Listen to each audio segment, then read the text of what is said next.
Good morning, students. Oxford Public School welcomes you. Myself, Sandeep Nehra, your history teacher.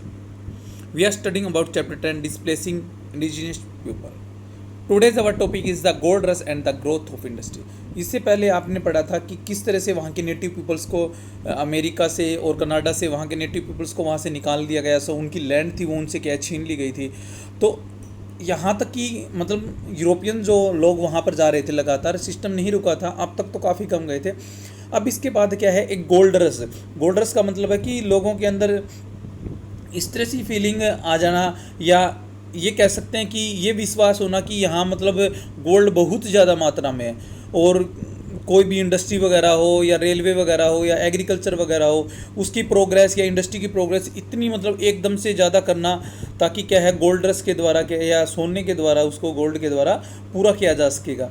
तो वो क्या कहलाता है, मतलब लोगों की एक तरह से आपाधापी जिसको बोल देते हैं, मतलब जिसमें बिल्कुल वो सारा काम तेज़ गति से करते हैं, तो उसको गोल्ड रश का नाम दिया गया था। तो जब ये उम्मीद जागी कि अमेरिका के अंदर क्या है गोल्ड हो सकता है, तो उसमें क्या है अमेरिका में डेवलपमेंट, ये कह सकते हैं कि इंडस्ट्री के डेवलपमेंट की, एग्रीकल्चर के डेवलपमेंट की या रेलवे के डेवलपमेंट की, तो ये सारा का सारा क्या है इतना ज़्यादा एकदम से किया गया कि 20-30 ईयर्स के अंदर, कि वहाँ पर एक तरह से हर इंडस्ट्री के अंदर रस सा उत्पन्न हो गया था। तो इसको गोल्ड रश का नाम दिया गया था। तो ये कैसे हुआ था, एक पिक्चर दिखा रखी है आपको जिसमें लोग क्या कैलिफोर्निया की तरफ जा रहे हैं, जो गोल्ड रश के कारण उनको लगा कि कैलिफोर्निया के अंदर सोना हो सकता है। तो ज़्यादातर यूरोपियंस कंट्री से जो आए लोग थे, जो अमेरिका के दूसरी जगह पर रह रहे थे, वो कैलिफोर्निया की तरफ क्या है चल पड़ते हैं। तो आपका टॉपिक स्टार्ट होता है, there was always the hope that there was a gold in the north America. जब क्या है उनको आशा हुई, होप हुई है कि नॉर्थ अमेरिका के अंदर क्या है किसी तरह का गोल्ड हो सकता है, सोना हो सकता है। In the 1814 traces of the gold were found in the USA. तो जो साइंटिस्ट वगैरह थे या जो रिसर्चर थे, उन्होंने क्या है यूएसए के अंदर रिसर्च किया, और उनको लगा 1840 के अंदर ये लगा कि ट्रेस किया उन्होंने सोने के मतलब कुछ अंश उनको मिले पार्ट, कि हो सकता है यूएसए के कैलिफोर्निया के अंदर। This lead to the gold rush when thousand of eager European hurried to America in the hope of making a quick fortune. तो मतलब गोल्ड रश लोगों की उस आपाधापी को बोल सकते हैं, या हज़ारों की संख्या में जो यूरोपियंस लोग जो है, जो एक जगह से दूसरी जगह जा रहे हैं, मतलब यूरोप से अमेरिका की तरफ दौड़ रहे हैं, उसको गोल्ड रश का नाम दिया गया है। जिनको क्या आशा थी अपना फ्यूचर बनाने के लिए, क्या है वो यूरोपीय लोग मतलब इस होप के साथ कि अमेरिका जाकर के वो सोना प्राप्त कर सकते हैं, अमेरिका पहुंच रहे हैं। तो this lead is a building of railway lines across the continents. तो इससे क्या है काफ़ी बड़ी संख्या में उसके अंदर क्या है रेलवे लाइन को बिछाया जाता है। और the which thousand of Chinese worker were required. वहाँ पर काफ़ी सारे मतलब रेलवे लाइन बिछाने के लिए चाइनीज़ वर्कर को की ज़रूरत होती है, यहाँ वहाँ पर भेजा जाता है रेलवे लाइन बिछाने के लिए। तो रेलवे लाइन जो है यूएसए के अंदर 1870 के अंदर कंप्लीट हो जाती है, और कनाडा के अंदर 1885 के अंदर। The old nation creep of at a snail speech said Andrew Carnegie. तो जो वहाँ के एक ये कह सकता हूँ कि स्कॉटलैंड से एक व्यक्ति आता है, जिस तरह से बाकी आ रहे थे, स्कॉटलैंड भी यूरोप का ये कंट्री है, तो उसका नाम था एंड्रिड कोनेगी। एंड्रिड कोनेगी मतलब अपनी एक बात में कहते हैं कि the old nation creep on at a snail. Snail होता है घेंगा जिसको बोलते हैं। तो कहते हैं कि जो पुराना अमेरिका था, यूएसए था, या हम पूरा अमेरिका कॉन्टिनेंट्स कह सकते हैं, वो एक स्नेल की तरह चाल चल रहा था, बिल्कुल धीरे धीरे चल रहा था। लेकिन यहाँ आने के बाद क्या है उन्होंने इसको किसकी चाल चला दिया, मतलब यहाँ आने के बाद उन्होंने इसको एक्सप्रेस की गति से, मतलब बहुत तेज़ गति से दौड़ा दिया। Became one the first million industry in the USA. The republic thunders on at the speed of express. तो वो कहते हैं कि यूरोप के यूएसए के अंदर जो इतनी बड़ी इंडस्ट्री को डेवलपमेंट किया है, उसके कारण क्या है जो रिपब्लिक है यहाँ का, वो क्या है एक एक्सप्रेस की गति से दौड़ने लगा, जो पहले एक सिर्फ स्नेल की स्पीड से चलता था। One reason why the industrial revolution happen in England when it did was became small peasants were losing their land and to be reform.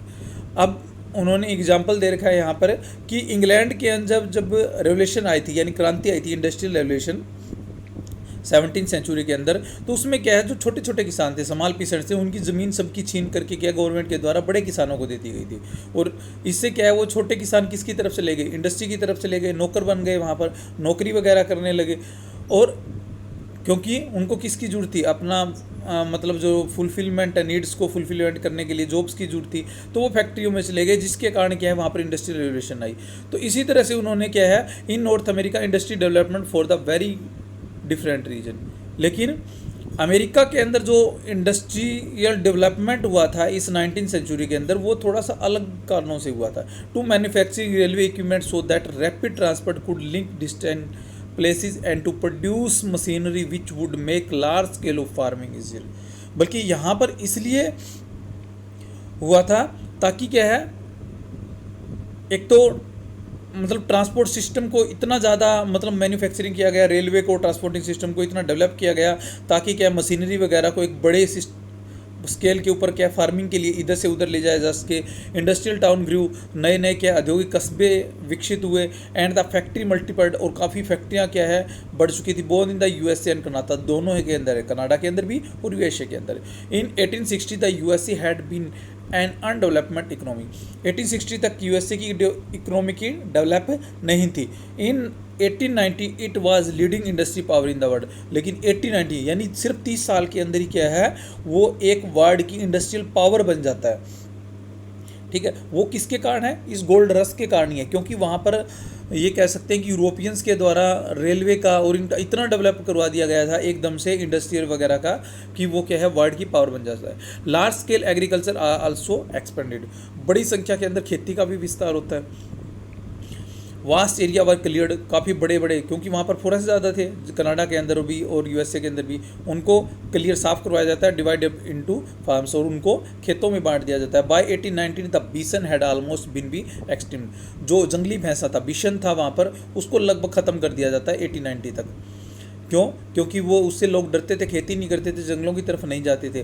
Thus ending the life of the hunting the native had flowed by the century. तो इस तरह से जो पुराने native peoples थे, जो अपना शिकार करके क्या है अपना ये कह सकते हैं कि लिवलीहुड उनका जीवन यापन होता था, तो वो क्या है लगभग ख़त्म हो जाता है। इन 1892 the USA continental expansion was complete. तो 1892 में जो यूएसए था उसका लगभग क्या है जो विस्तार होना था लगभग पूरा हो जाता है, उसका महाद्वीपीय विस्तार जो आज का USA. The area between the Pacific and Atlantic ocean was divided up into state. जो एरिया था वो पैसिफिक ओशियन और अटलांटिक ओशियन के बीच के विभिन्न क्षेत्रों जो एरिया है उसको अलग अलग स्टेट के अंदर क्या है डिवाइड कर दिया जाता है। There no longer remain the frontier that had pulled European settlers west for many decades. तो इस तरह से क्या है अब कोई भी मतलब ऐसा फ्रंटियर नहीं रहा था जो मतलब ये कह सकते हैं कि काफ़ी लंबे समय 10 ईयर तक क्या है यूरोपीय जो लोग आए हुए थे उनको पश्चिम की ओर खींचता रहा हो। मतलब कि उन्होंने इतना डेवलप कर दिया था दोनों तरफ से, ये कह सकते हैं कि उसकी सीमा ओशियन तक उन्होंने लगा दी। Within a few years the USA was setting in the own colonies in Hawaii and the Philippines. It had been it in the imperial. तो ये कह सकते हैं कि यूएसए में मतलब हवाई है, सॉरी हवेली नहीं है, हवाई एंड द फिलीपींस, ये क्या है इनमें भी क्या है अपने अपने मतलब कॉलोनीज बना रहा था। मतलब अब यूएसए यानी अमेरिका खुद क्या कर रहा था, हवाई और फिलीपींस में भी अपने न्यूएस बसाने उसने स्टार्ट कर दिए थे। मतलब यूरोपियन जो कंट्री थे उन्होंने अमेरिका के ऊपर इतना कब्जा, मतलब ये कह सकते हैं कि वहाँ के नेटिव पीपल्स की जगह आज जो यूएसए बन चुका था वो किसका, यूरोपियंस लोगों का ही बन चुका था, वो ही वहाँ पर रह रहे थे। It became an the imperial power, और ये क्या है एक साम्राज्यवादी शक्ति बन चुका था जो दूसरे देशों को क्या बना रहा था, अपनी कॉलोनीज बनाना स्टार्ट कर दिया था। तो ये एग्जाम्पल दिखा रखे हैं और किस तरह से वो दूसरे कंट्रीज़ को क्या है कॉलोनीज बना रहा है। तो ये क्वेश्चन है, इसमें यही पूछ सकते हैं इस टॉपिक में से कि गोल्ड रश था क्या। तो गोल्ड रश के बारे में आपको बता दिया 1840 में जब कैलिफोर्निया के अंदर क्या है गोल्ड निकला, तो लोगों के अंदर क्या है एकदम से अपना क्विक फॉर्ट्यून बनाने के लिए, अपना फ्यूचर बनाने के लिए वो क्या अमेरिका की तरफ चले जाते हैं। तो उस मैड रेस को क्या बोलते हैं, गोल्ड रश का नाम दिया जाता है। तो गोल्ड रश के अंदर क्या क्या डेवलपमेंट हुआ आपको बताया, रेलवे का डेवलपमेंट हुआ है। तो पहले रेलवे का बताना है, गोल्ड रश और रेलवे में क्या क्या है। तो 1870 तक यूएसए में रेलवे कंप्लीट की गई, 1945 तक क्या है कनाडा के अंदर। इसका मकसद क्या था कि मशीनरी वगैरह को फार्मिंग वगैरह के लिए, गोल्डिंग वगैरह इंडस्ट्री वगैरह के लिए क्या है रेलवे को ज़्यादा से ज़्यादा डेवलप करना। फिर किसकी ग्रोथ हुई, इंडस्ट्रियल की ग्रोथ हुई। 30 ईयर्स में बताया कि 1860 से लेकर के 1890 तक क्या है इतनी ग्रोथ हुई कि वर्ल्ड की पावर बन चुका था अमेरिका।